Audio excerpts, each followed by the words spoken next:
अस्सलाम वालेकुम, मेरा नाम है अली अनवार और आप देख रहे हैं द लॉ चैनल। आज की इस वीडियो में हम डिस्कस करने वाले हैं कि अगर आप अपने इंग्लिश पोर्शन की तैयारी करना चाहते हैं अपने लैट एग्जाम के लिए, तो आप किस तरह से कर सकते हैं, कौन सी स्ट्रेटजीज़ को फॉलो कर सकते हैं और कैसे आप अपनी तैयारी को इतना परफेक्ट बना सकते हैं कि आप अच्छे स्कोर के साथ अपना इंग्लिश पोर्शन क्लियर कर लें। तो बगैर किसी देर के हम चलते हैं वीडियो की तरफ। सबसे पहले तो ये चीज़ देखना ज़रूरी है कि इंग्लिश पोर्शन में आखिर कौन कौन सी चीज़ें शामिल हैं। अगर हम अपने सिलेबस को ब्रेक डाउन करें तो ये 5 चीज़ें उसमें हमें देखने को मिलेंगी: synonyms, antonyms, preposition, subject verb agreement और चूजिंग द राइट वर्ड। ये 5 तरह के क्वेश्चंस बेसिकली इंग्लिश पोर्शन में पूछे जाते हैं। इस वीडियो में हम सिनोनिम्स और एंटोनिम्स को डील करने वाले हैं और अगली वीडियो में हम आने वाली वीडियो में इन 3 चीज़ों को डिस्कस करेंगे, क्योंकि ये आपस में एक दूसरे से मिलती जुलती हैं। सिनोनिम्स और एंटोनिम्स की तरफ बढ़ने से पहले मैं आपको ये ज़रूर बताना चाहूँगा कि मैंने सिलेबस की कैटेगराइजेशन जो आपको बताई है, इस विद इन दिस कैटेगराइजेशन कोई डिफाइंड सिलेबस मौजूद नहीं है। यानी मेरे पास कोई लिस्ट ऑफ सिनोनिम्स नहीं है जो आपने तैयार करनी है, या एंटोनिम्स नहीं है जो मैं आपको दूंगा कि आप इसको तैयार कर सकते हैं। ये बहुत ही ज़्यादा जनरल और जेनेरिक सी चीज़ें पूछी जाती हैं आपसे, और ये ऐसी चीज़ें हैं जो आप रूटीन लाइफ में रेगुलरली देखेंगे, यूज़ करेंगे और आपको आनी चाहिए इंग्लिश कॉम्प्रिहेंशन के लिए। ये एक ऐसी चीज़ नहीं है जिसको आप एक दिन में उठाया और आपने उसको जो है रिवाइज कर लिया, किताब देख ली, नोट्स देख लिया और उसको आपने क्लियर कर लिया। अगर आप जो है रियलिस्टिकली इसके लिए तैयारी करना चाहते हैं तो आपको मालूम होना चाहिए कि आपके करंट लेवल ऑफ इंग्लिश क्या है। यानी आप क्या एक बेसिक लेवल पे खड़े हुए हैं, क्या आप जो है एक इंटरमीडिएट लेवल पे खड़े हुए हैं, या क्या आप मास्टर लेवल पे खड़े हुए हैं इंग्लिश में। इस सब को अगर आप मद्देनज़र रख के देखेंगे तो फिर ही आप अपनी जो है प्रिपरेशन कर सकेंगे। नहीं तो अगर आप अपने आप को रियलिस्टिकली चेक ही नहीं कर सकते कि आपको कितनी तैयारी की ज़रूरत है, तो आपकी तमाम प्रिपरेशन उसी मौके पर ही फेल हो जाती है। तो रियलिस्टिकली अपने आप को देखें, उस प्लान को, उस रियलिस्टिक अपनी एवेल्यूएशन के बाद एक प्लान बनाएं। अगर आपको ज़्यादा टाइम चाहिए तो वक्त के साथ तैयारी शुरू करें। अगर आपको लगता है कि आप एक जल्दी रिवीजन में अपने आप को प्रिपेयर कर लेंगे तो उसको आप रिवीजन के तौर पे ट्रीट करें। एक शेड्यूल बनाएं और उसको फॉलो करने की कोशिश करें। ये मुश्किल है, इसमें कोई आसान चीज़ नहीं है, लेकिन अगर आप प्रिपेयर ही नहीं हैं, अपने आप को, आपको अंदाज़ा ही नहीं है आपने क्या पढ़ना है, कितना पढ़ना है, कैसे पढ़ना है, तो वो आप जो है वो बिल्कुल पास उसको नहीं कर सकेंगे। सिनोनिम्स आखिर होते क्या हैं? अगर हम सिंपल वर्ड्स में इसकी डेफिनेशन को देखें तो सिनोनिम्स तमाम ऐसे वर्ड्स होते हैं जिनका मतलब सिमिलर होता है। सिमिलर यानी सेम, एक जैसा। तो अगर हम उसको एक उसकी जगह को स्विच कर लें तो उससे कोई फ़र्क ना पड़े। जैसे मैंने नीचे मिसाल दी हुई है, अगर आप क्विक ब्राउन फॉक्स लिखें और उसके मुकाबले में आप फास्ट ब्राउन फॉक्स लिखें तो उससे मतलब तो वही रहता है कि वो तेज़ है। तो इस तरह के मतलब रखने वर्ड जो हैं, जो आपस में स्विच करने के बाद भी अपने ओरिजिनल मतलब को कायम रखें और उसका ब्रेक डाउन ना हो जाए, कोई नया जुमला या नई सेंस ना बन जाए, उसको हम सिनोनिम्स कहते हैं। तो ये इसका इस्तेमाल बेसिकली ये होता है कि अगर आप अपनी राइटिंग की क्वालिटी को बढ़ाना चाहते हैं, आप मिसाल के तौर पे किसी, अगर हम फॉक्स की ही बात कर लेते हैं तो उसकी स्पीड को डिस्कस कर रहे हैं, तो आप एक पैराग्राफ में बार बार फास्ट यूज़ करेंगे तो वो तसलसल के साथ अच्छा नहीं लगेगा। पढ़ने वाला कहेगा कि इसके पास और वर्ड्स नहीं है। तो सिनोनिम्स का इस्तेमाल इसलिए किया जाता है ताकि आप अपनी इंग्लिश राइटिंग में डेमोन्स्ट्रेट कर सकें कि किस तरह आप ये एक अच्छी वोकैबुलरी है और आप अपनी लैंग्वेज पे ग्रिप रखते हैं। इसमें एग्जांपल हमने क्विक फास्ट को डिस्कस किया। बिग और ह्यूज भी इसी तरह है। This is a big house, this is a huge house, दोनों को हम इस तरह यूज़ कर सकते हैं। स्लो, क्लमसी का मतलब ही स्लो होता है। तो अगर आप यहाँ पे लिख रहे हैं कि Ali is a slow learner, तो आप अगर लिख देते हैं Ali is a clumsy learner, तो उसका मतलब ही सेम हो जाता है और इससे आपकी वोकैबुलरी इनहैंस, खूबसूरत भी लगती है, आपके जुमलों में खूबसूरती आती है। स्क्रीन पे आप कुछ वर्ड्स देख सकते होंगे, ये एलिमेंट्स ऑफ लैट से लिए गए हैं, जहाँ पे हमने सिनोनिम्स और एंटोनिम्स को तफसील से तोड़ के डिस्कस किया है। हमारे ही इदारे की किताब है। तो इसमें मैं कुछ एग्जांपल्स आपको दिखाना चाहता था कि किस तरह आप रिसोर्सेज के ऊपर रिलाई करते हुए प्रिपेयर कर सकते हैं। जैसे यहाँ पे मैंने लिखा हुआ है फेंट। फेंट का मतलब यहाँ हमने नीचे अगर देखें तो लिखा है डिम, वीक, कमज़ोर, एग्जॉस्टेड, थका हुआ, फीबल, कमज़ोर, वॉर्न आउट, फेडेड। ये सारी चीज़ें ऐसी हैं जो इसके मतलब के साथ मिलती जुलती हैं। आपने इनका इस्तेमाल उस मौके पे किस तरह करना है, ये आपको वो जुमला बताएगा। वो जुमला किस तरह आपने पढ़ना है, ये हम इस वीडियो को अगर आप एंड तक देखेंगे, जब हम सैम्पल एक्सरसाइजेस को डिस्कस करेंगे, आपको बिल्कुल क्लियर हो जाएगा कि किस तरह आपने इसको अप्रोच करना है। तो ये दिखाने का मकसद था कि अगर आप डिफरेंट रिसोर्सेज पर रिलाई करते हैं तो अपने वर्ड्स की तैयारी आसानी से कर सकते हैं। यहाँ पे फेमिनाइन है, हमारे पास फिक्शन है, फियर्स है, ये सारी ऐसी चीज़ें हैं जो वर्ड्स आप रूटीन में यूज़ होते देखते हैं। और अगर आप उनका एक अल्टरनेट मतलब एटलीस्ट अगर आपको उनका मतलब का अंदाज़ा है तो आप उसको ईजिली क्लियर कर सकते हैं। सिनोनिम्स के बरक्स एंटोनिम्स ऐसे तमाम वर्ड्स होते हैं जिनका मतलब ऑपोजिट होता है। ऑपोजिट यानी काउंटर होता है, अगेंस्ट होता है, उसके खिलाफ जाता है जो हमारे पास ओरिजिनल वर्ड होता है। लेकिन सिनोनिम्स की तरह अगर आप उनको अपनी राइटिंग में इस्तेमाल करते हैं तो आप अपनी राइटिंग की खूबसूरती को, अपने कम्युनिकेशन स्टाइल को इम्प्रूव कर सकते हैं। अगर हम इसकी मिसालों के साथ डिस्कस करें तो यहाँ हमने यंग, यंग यानी जवान, उसका ऑपोजिट क्या होगा, उसका काउंटर क्या होगा, ओल्ड। ओपन, खुला, उसका ऑपोजिट क्या होगा, क्लोज, बंद। डेड, मुर्दा, अगर इसका ऑपोजिट आप देखें तो वो है जिंदा। इसी तरह से तमाम ऐसे वर्ड्स जो एक दूसरे को निगेट करते हों, ना कि एक दूसरे के सिमिलर होते हों, तो या उसके एक जैसे ना होते हैं, उनको हम एंटोनिम्स कहते हैं। स्क्रीन पे फिर आप एक लिस्ट देख सकते हैं, ये भी एंटोनिम्स हैं जो हमने अपनी किताब में इंक्लूड किए हैं। इसमें अगर आप मेन वर्ड को देखते हैं, जस्टिफाई, किसी चीज़ को साबित करने की कोशिश करना, तो इसके ऑपोजिट में क्या चीज़ होती है, एक्यूज़, इल्ज़ाम लगाना, इंक्रिमिनेट, किसी को मुल्ज़िम बनाने की कोशिश करना। जस्टिफाई यानी हम बेहतर जस्टिफाई करना, जिसको आप यूज़ करते हैं आमतौर पे कि आप एक चीज़ को एक्सप्लेन कर रहे हैं इस मकसद से कि आप उसको क्लियर कर दें। तो अगर आप उसको क्लियर नहीं करते हैं, आप इल्ज़ाम लगाते हैं, तो उसका ऑपोजिट यही बन जाता है। इसी तरह से इंटिमिडेट है। इंटिमिडेट का मतलब होता है किसी पे प्रेशर डालना, किसी पे किसी किस्म की अनड्यू फोर्स डालने की कोशिश करना। तो अगर आप इसका ऑपोजिट देखेंगे तो वो है इनकरेज, किसी को मोटिवेट करना, अपीज़ करना, किसी को तसल्ली देना। इस तरह के वर्ड्स जो हैं ये ऑपोजिट होते हैं एक दूसरे के, और ये एंटोनिम्स की अच्छी मिसालें हैं। अब आ जाती है बात कि आपने इसके लिए तैयारी कैसे करनी है, क्योंकि आप अक्सर हो सकता है इन्होंने आपने जो वर्ड्स देखे हों ये आपने पहले सुने भी ना हो। तो टेस्ट से पहले कोशिश करें कि आप अपना एक्सपोजर बढ़ाएं इंग्लिश का। हम इंग्लिश पढ़ते रहते हैं लेकिन दर हकीकत हम पढ़ते नहीं हैं, हम उसको गुजार रहे होते हैं ताकि एग्ज़ाम्स को हम क्लियर कर सकें। तो आपने क्या करना है कि आपने इंग्लिश लिटरेचर को पढ़ने की कोशिश करनी है, न्यूज़पेपर्स को पढ़ने की कोशिश करनी है। हम लोग अक्सर कहते हैं डॉन पढ़ा करेंगे, डॉन आपको मुश्किल लगता है। ई ट्रिब्यून ऑनलाइन वेबसाइट है, उस पर बेहतरीन खबरें आती हैं और बड़ी सिंपल लैंग्वेज में आती हैं, वो पढ़ा करें। न्यूज़पेपर अगर आपके पास रिटन प्रिंट में आता है तो और अच्छा है, आपके लिए आसानी हो जाएगी, उसको आप पढ़ा करें। मैगज़ीन्स पढ़ा करें, बच्चों के मैगज़ीन्स भी पढ़ सकते हैं। रीडर डाइजेस्ट जैसे एडल्ट मैगज़ीन्स होते हैं, आप उसको भी कर सकते हैं। अगर आप मुख्तलिफ टॉपिक्स में इंटरेस्टेड हैं तो आप वेब पेजेस को भी स्टडी कर सकते हैं। लेकिन असूलन ये कि आपने अपनी लर्निंग को रोकना नहीं है, आपने उसको जारी रखना है। अगर आप किसी चीज़ से वाकिफ़ नहीं हैं, अगर आपने एक वर्ड कभी सुना ही नहीं है पहले, तो आप उसको समझ नहीं सकते। आपको एटलीस्ट उसका कंसेप्ट ज़हन में होना चाहिए ताकि आप उसको एड्रेस कर सकें। और मतलब ऑब्वियसली अगर आपने सिनोनिम तलाश करना है किसी चीज़ का तो आपको पता तो होना चाहिए ना कि उसका मतलब क्या है, ताकि आप उसे मिलती जुलती चीज़ देख सकें। इसके लिए एक अच्छी स्ट्रैटेजी ये है कि आप, इसको मैं कहता हूँ RSMS, कि आप रीड सेंटेंसेस, आप सेंटेंसेस पढ़ें, मेक सेंटेंसेस, और आप सेंटेंसेस बनाएं। अगर आप एक नया वर्ड पढ़ते हैं, सपोज़ मैंने जो है एक वर्ड पढ़ा जुवेनाइल, मैंने अगर एक वर्ड पढ़ा और मैं कहता हूँ कि अच्छा यार इसका क्या मतलब हो सकता है, मैंने उसको गूगल पे सर्च किया, फिर मुझे पता लगा कि जो छोटे बच्चे होते हैं उसको जुवेनाइल कहते हैं। जुवेनाइल लॉ होता है, जब ऐसा लॉ जो अंडर 18 लोगों को ट्रीट करता है उसको जुवेनाइल कहते हैं। तो मैंने एक सेंटेंस बनाया कि I read about juvenile law, तो इससे मुझे पता लग गया कि अच्छा इसका मतलब ये है, मेरा कंसेप्ट क्लियर हो गया। तो आप अगर इस तरह से अप्रोच करेंगे तो आप एक छोटी डायरी बना लें, उस डायरी में इन चीज़ों को नोट करना शुरू कर दें। पहले आप लिखें कि कौन सा वर्ड आपने पढ़ा और उसके सेंटेंस साथ लिखें।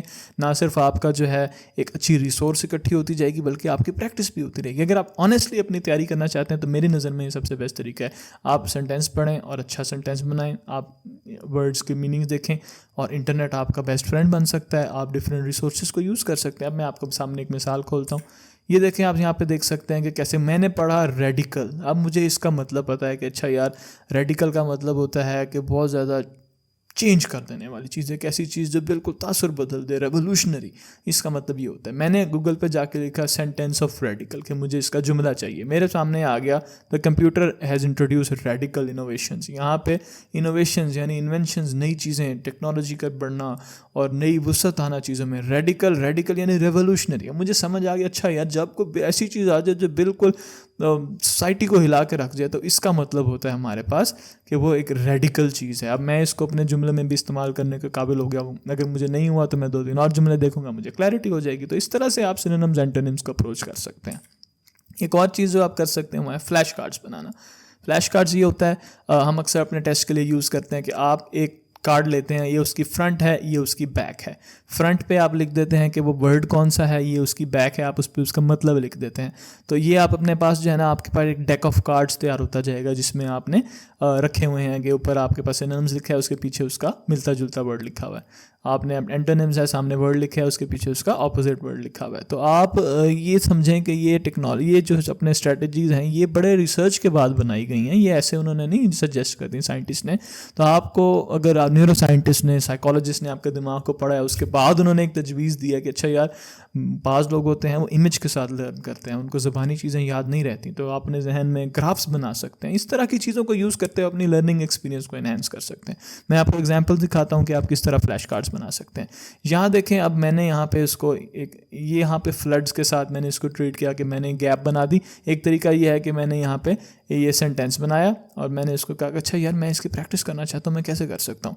मैंने इसको फ्रंट पे लिखा, इसको बैक पे लिख दिया, ताकि जब मैं इसको देखूँ तो मुझे एक क्वेश्चन मिले और मैं इसका आंसर अपने बैक पे देखूँ। तब एट द एग्जाम डे मुझे ये चीज़ें याद होंगी, क्योंकि मैं इसको अच्छी तरह प्रिपेयर कर सकता हूँ।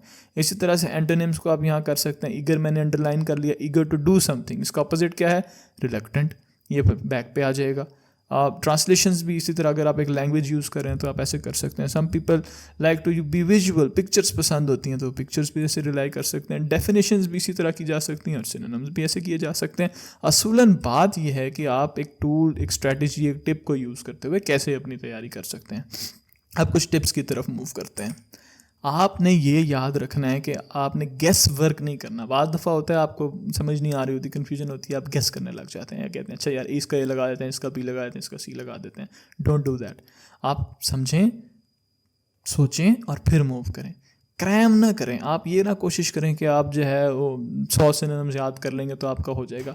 कोशिश करें कि आप जो वर्ड याद करें उसको आप अंडरस्टैंड कर सकें, उसको समझ सकें। ये ज़्यादा आसान होता है। और रिविज़िट करते रहें इंपॉर्टेंट वर्ड्स को। अगर आपको लगता है कि कुछ चीज़ें ऐसी हैं जो आपके इंपॉर्टेंट हैं, जो आपके एकेडमिक लाइफ में भी काम आ सकती हैं, तो उनको रिविज़िट करते रहें। ये आपकी चीज़ें हेल्प करेंगी। मिसाल के तौर पे जो मैंने आपको वर्ड्स बताए हैं, आप लॉ में आने वाले हैं, जुवेनाइल लॉ आपको अगर पहले से पता होगा तो जिस दिन आप ये टॉपिक पढ़ने वाले हैं तो आपके लिए आसानी होगी। ऑब्वियसली आप अपने क्लास में ज़्यादा अच्छी डिस्कशन कर सकेंगे। एक और जो मेरी पसंदीदा टिप है वो ये है कि आप एलिमिनेशन टेक्निक का इस्तेमाल करें। इसी को भी हम एक एग्जांपल के साथ डिस्कस करने वाले हैं। हम उसको सैम्पल क्वेश्चन सॉल्व करते हैं, उसमें हम देखेंगे कैसे आपने मल्टीपल ऑप्शंस जब आपके पास हो तो आप उसको कैसे क्लियर कर सकते हैं। यकीनन आप में से भी कई लोग इसको यूज़ करते रहे होंगे। हमारे पास सामने एक क्वेश्चन मौजूद है, द मैजिशियंस कहते हैं जादूगर को। Amazing trick left the audience in awe. यहाँ पे जो सिनोनिम आप बताएं, अमेजिंग का सिनोनिम क्या है। अब हमारे पास 4 ऑप्शन आ गए हैं। हमारे पास पहला ऑप्शन है इनक्रेडिबल, ऑर्डिनरी, कंफ्यूजिंग, फ्राइटनिंग। अब मैं यहाँ पे एलिमिनेशन टेक्निक, मिसाल के तौर पे मुझे नहीं पता कि अमेजिंग का मतलब क्या है, तो मैं यहाँ पे एलिमिनेशन के साथ काम करूँगा। फ्राइटनिंग, मुझे पता है फ्राइटन, डराना, तो ऑ में तो अगर हैरत में तो डराने से नहीं आता, तो मैंने इसको कट कर दिया। कंफ्यूजिंग, ट्रिक कैसे कंफ्यूजिंग हो सकती है अगर एक ऑडियंस एंजॉय कर रही है, मैंने इसको कट कर दिया। ऑर्डिनरी, आम, तो ये भी सूट नहीं करता कि आप जो है मैजिशियन की बात कर रहे हैं और लोग हैरान हो रहे हैं तो वो ऑर्डिनरी हो। अब मुझे पता लग गया कि इसका सही क्या है, इनक्रेडिबल है। अगर आपको वैसे ही मालूम है तो आप उसको इजीली स्किप कर सकते हैं, क्योंकि आपने इस सब्जेक्ट को यूज़ करते हुए, इसके कंटेक्स्ट को यूज़ करते हुए आपने इस पर रिलाई किया। The explorer's courageous journey through the jungle was filled with danger. What word is a synonym for courageous? यहाँ पे courageous का हमारे पास synonym कौन सा है? अब मैं यहाँ पे आपको एक और टिप देता हूँ, वो ये कि अगर आपको वर्ड का आइडिया ना हो रहा हो तो आप कंटेक्स्ट पे भी रिलाई कर सकते हैं। एक्सप्लोरर कहते हैं किसी भी चीज़ को किसी भी चीज़ को एक्सप्लोर करने वाला, घूमने वाला, देखने वाला, सफ़र करने वाला। जो लोग ऐसे अजीब अजीब जगहों पे, तारीख़ी मकामात पे जाके एंजॉय करते हैं, देखते हैं, ढूंढते हैं नई चीज़ें, उनको एक्सप्लोरर कहते हैं। उसका सफ़र था, उसने सफ़र किया, ठीक है जी, और through the jungle was filled with danger. अब मुझे ये पता लग गया कि यार शिकार डेंजर भी है और बंदा भी सफ़र कर रहा है, तो वो बड़ा बहादुर आदमी होना चाहिए। मैं नीचे देखता हूँ उसमें बहादुर कौन सा है। क्या एक ऐसा बंदा जो जंगल से सफ़र कर रहा है वो लेज़ी हो सकता है? नहीं हो सकता, कभी हिलेगा ही नहीं बिस्तर से। वो ब्रेव हो सकता है? हाँ यार, ब्रेव ज़रूर हो सकता है। कावर्डली हो सकता है? नहीं नहीं, बिल्कुल भी नहीं हो सकता। कावर्डली तो डरपोक को कहते हैं, फियरफुल डरपोक, वो हो सकता है? नहीं हो सकता। यहाँ मैंने कंटेक्स्ट को इस्तेमाल करते हुए सही आंसर तक पहुँचा एलिमिनेशन मेथड के साथ। एक और एग्जांपल डिस्कस करते हैं और इस दफ़ा हम एंटोनिम को डिस्कस करते हैं। हमारे पास है the artists vibrant colours brought the painting to life. यानी उसने इतने अच्छे कलर्स किए हुए थे कि जैसे लग रहा था कि पेंटिंग सामने ज़िंदा हो चुकी है। 4 ऑप्शंस आ गए। डल, क्या आपको लगता है कि डल हो सकता है? मुझे तो नहीं लगता कि डल हो सकता है। लाइवली, जिंदा, हो सकता है, बिल्कुल, मैंने इसके आगे टिक लगाया। कलरफुल भी मुनासिब है यहाँ पे, अगर कलर्स की बात करते हैं तो हो सकता है, मैंने इसको भी टिक लगा दिया। एवरेज नहीं हो सकता। अब मेरे पास 2 ऑप्शन आ गए हैं, अब मैंने इसमें से चूज़ करना है। कलर्स मैं देखता हूँ कि यहाँ पहले भी आया हुआ है, तो कलरफुल कलर्स तो अच्छा वर्ड नहीं है। लाइवली वो कलर्स जो है वो मेरे लिए ज़्यादा सूटेबल है, लिहाजा मैंने इसको टिक कर दिया और एलिमिनेशन मेथड के जरिए मैं इस तक पहुँच गया। हमारे सामने एक और MCQ है, the little girls gentle touch काम द फ्राइटेंड किटन। अब हमारे पास 4 ऑप्शंस भी आ गए हैं। अब इसमें से मैं देखना चाहता हूँ यह सबसे सूटेबल कौन सा है। हार्श सख्त को कहते हैं। क्या एक बिल्ली का बच्चा जो पहले ही डरा हुआ है, आप उसको हार्श तरीके से ट्रीट करेंगे तो वो काम हो जाएगा? नहीं। तो काइंड मैं कहता हूँ हाँ हो सकता है, मैंने इस पर टिक लगाया। स्पीडी जल्दी उसको जैसे करते हैं, क्या यहाँ पे स्पीडी सूटेबल है? नहीं, मुझे तो नहीं लगता। केयरलेस, क्या एक केयरलेस तरीके से हैंडल करना वो सूट करता है? नहीं लगता। तो इसी तरीके से मुझे पता लग गया कि यार ये 3 ऑप्शन तो नहीं है, लिहाजा यही ऑप्शन हमारे पास करेक्ट होने वाला है। तो इस तरह से हमने एलिमिनेशन मेथड को और कंटेक्स्ट को यूज़ करते हुए सही ऑप्शन तक पहुंच गए। लेकिन इस सब के लिए ज़रूरी है कि आपको उस वर्ड का जनरल आइडिया हो कि उसका क्या मतलब होता है। तो आप जब अपनी वोकेबलरी को इंक्रीज़ करेंगे, पढ़ेंगे, तसलसल के साथ उसको एंजॉय करेंगे अंग्रेज़ी को भी और सीखेंगे भी, तो फिर आप एक अच्छे तरीके से उसकी तैयारी कर सकते हैं। और इसी के साथ ही हम वीडियो को कंक्लूड करते हैं। एक इम्पॉर्टेंट चीज़ जो जाने से पहले मैं आपको बताना चाहूँगा वो ये है कि ये 2023 की वीडियो है और आज लैट का जो पैटर्न मैं जब अपने एक्सपीरियंस में आपको बता सकता हूँ वो ये है, जो हमने अभी सैम्पल MCQs में डिस्कस किया। वो इस तरह नहीं है कि वो 4 वर्ड्स लिख देंगे और आपको उनमें से एक चूज़ करना होगा, कि एक वर्ड ऊपर लिख देंगे और नीचे के 4 ऑप्शंस होंगे और आपने उसमें से चूज़ करना होगा। इस तरह आप वो MCQs नहीं पूछ रहे। वो उसी तरह से पूछ रहे हैं कि आप कंटेक्स्ट देखेंगे और उसके बाद उस कंटेक्स्ट को उस जुमले में फिट करके समझ के उसको लगाएंगे। तो ये आपने ज़रूर याद रखना है और अपनी तैयारी के दौरान आपने सिर्फ महज वर्ड्स नहीं याद करते जाने, आपने अपने आप को मेंटली प्रिपेयर रखना है कि आप मुख्तलिफ़ किस्म के कंटेक्स्ट को, सेंटेंसेस को पढ़ें और एलिमिनेशन मेथड को यूज़ करते हुए अपने इसको क्लियर करें। और इसी के साथ मैं आपसे इजाज़त मांगूंगा। दुआ में मुझे और मेरी टीम को ज़रूर याद रखिएगा। अल्लाह हाफिज़।